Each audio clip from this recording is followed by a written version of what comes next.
Point کے تمام دیکھنے اور سننے والوں کو السلام علیکم۔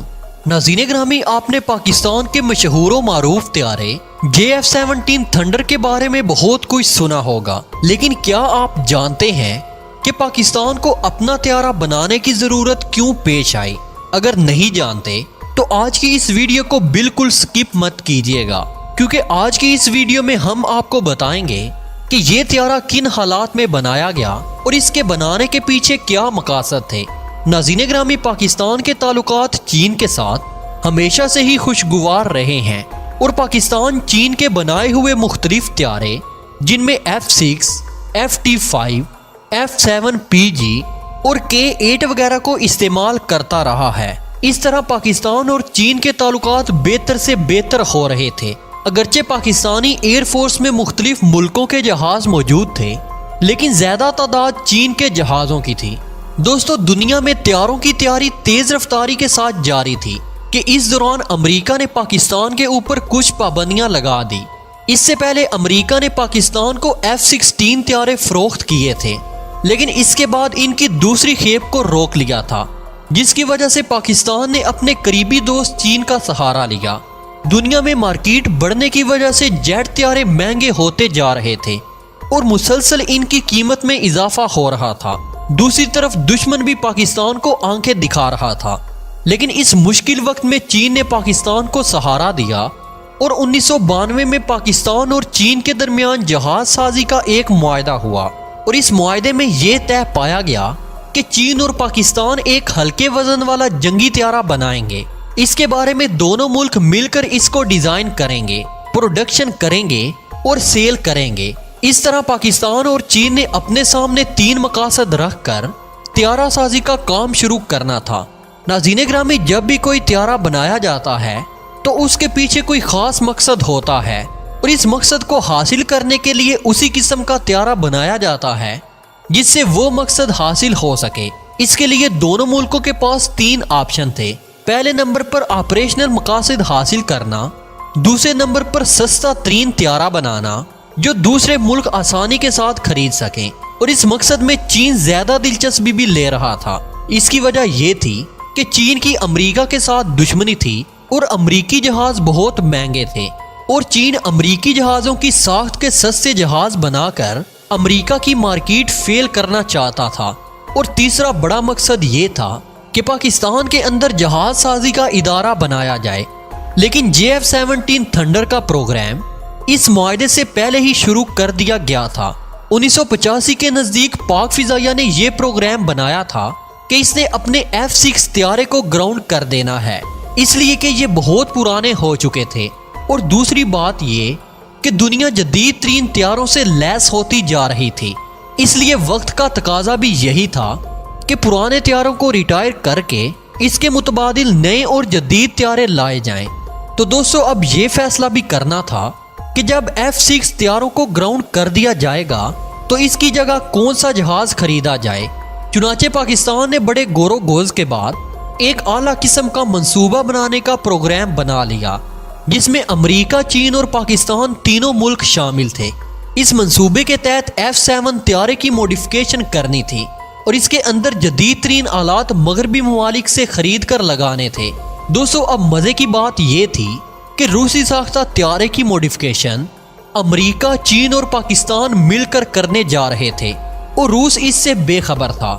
1987 میں ایک امریکی کمپنی کے ساتھ ایگریمنٹ کر لیا گیا کہ اس کی موڈیفیکیشن امریکی کمپنی کرے گی، جس کمپنی کا نام گرو مین ایرو اسپیس کمپنی تھا۔ اس کمپنی نے 7 ماہ بعد ایک رپورٹ دے دی جس میں یہ بتایا گیا تھا کہ وہ F-7 کو کس طرح موڈیفائی کرے گی اور اس کے اندر کیا کیا تبدیلیاں کی جائیں گی اور کون کون سے انسٹرومنٹ نئے لگائے جائیں گے۔ لیکن ہوا یہ کہ جو طیارہ اس کمپنی نے موڈیفائی کیا اس کی قیمت موجودہ F-16 طیارے سے بھی زیادہ بن گئی۔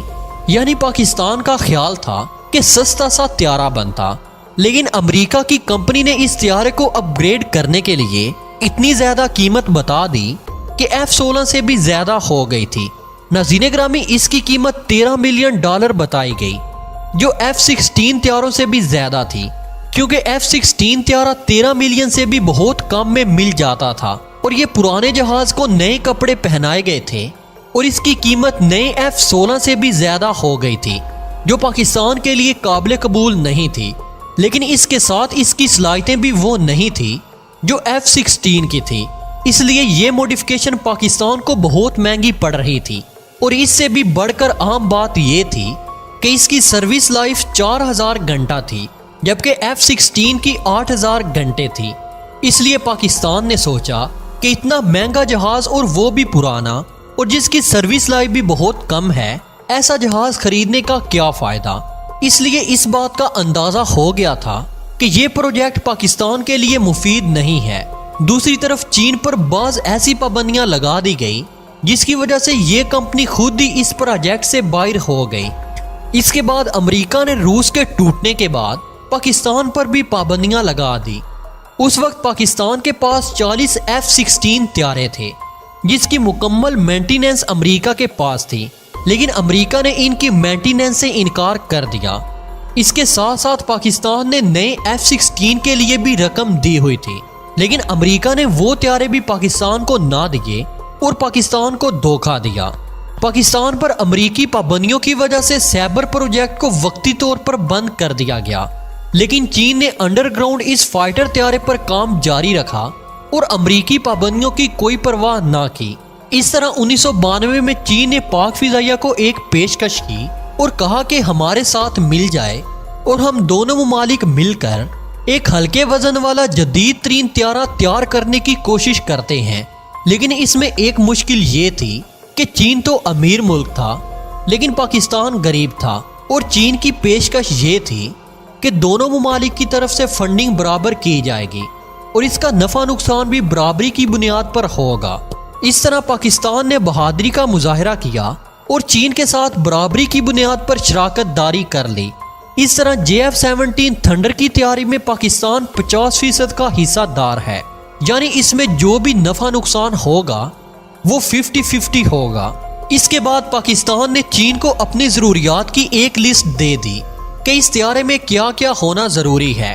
اس کے بعد 1995 میں سعید انور جو ایئر چیف مارشل تھے، ان کی زیر نگرانی پاکستان اور چین کے درمیان JF-17 تھنڈر کی تیاری کا معاہدہ طے پا گیا۔ اس کے ساتھ ساتھ کامرا میں ہیوی مکینیکل کمپلیکس بنا لیا گیا اور اس طیارے کی پروڈکشن وہاں کرنے کے لیے انتظامات کر لیے گئے۔ کامرا میں اس طیارے کے 50% پارٹس تیار کیے جانے تھے اور پھر اس نسبت کو 100% تک لے کے جانا تھا، یعنی بعد میں وقت کے ساتھ ساتھ مکمل طیارہ پاکستان میں ہی تیار کرنے کا منصوبہ تھا۔ دوسری طرف بھارت روس اور فرانس سے طیارے خرید رہا تھا اور دونوں ملکوں کے درمیان طاقت کے توازن کو بگاڑ رہا تھا۔ اس لیے پاکستان چاہتا تھا کہ جتنی جلدی ہو سکے اس کا آغاز کر دیا جائے اور JF-17 تھنڈر کی بنیاد رکھ دی جائے، لیکن پاکستان پر پابندیوں کی وجہ سے کوئی بھی ملک پاکستان کو اس طیارے کے لیے پارٹس نہیں دے سکتا تھا۔ اس لیے یہ فیصلہ کیا گیا کہ بنیادی ڈھانچہ چین کے اندر بنایا جائے اور چین خود ان پارٹس کو خریدے۔ تو ناظرین گرامی، پاکستان اور چین کی مشترکہ کوششوں سے آخر کار 5 اگست 2003 میں پاکستان نے سپر 7 پروجیکٹ کے تحت اس طیارے کی پہلی پرواز کا تجربہ کر لیا اور ایئر مارشل کلیم اس طیارے کی پرواز دیکھنے کے لیے چین گئے۔ اس کے بعد 2004 میں دوسرا طیارہ بنا لیا گیا۔ اس طرح پاکستان اپنے JF-17 تھنڈر کی تیاری کے لیے مکمل طور پر ریڈی ہو چکا تھا اور اب یہ طیارہ پاکستان دوسرے ملکوں کو بھی فروخت کر رہا ہے اور خود بھی پاک فضائیہ کے پاس موجود ہیں۔ تو ناظرین گرامی، بھارتی میڈیا کا یہ کہنا کہ یہ مکمل طیارہ چین تیار کرتا ہے اور پاکستان کے اندر صرف اس کو رنگ کیا جاتا ہے، تو یہ بھارتی میڈیا کا دعویٰ بالکل غلط ہے، کیونکہ پاکستان اور چین اس میں 50-50 کے شراکت دار ہیں۔ تو ناظرین گرامی، یہ تھی JF-17 تھنڈر کی کہانی۔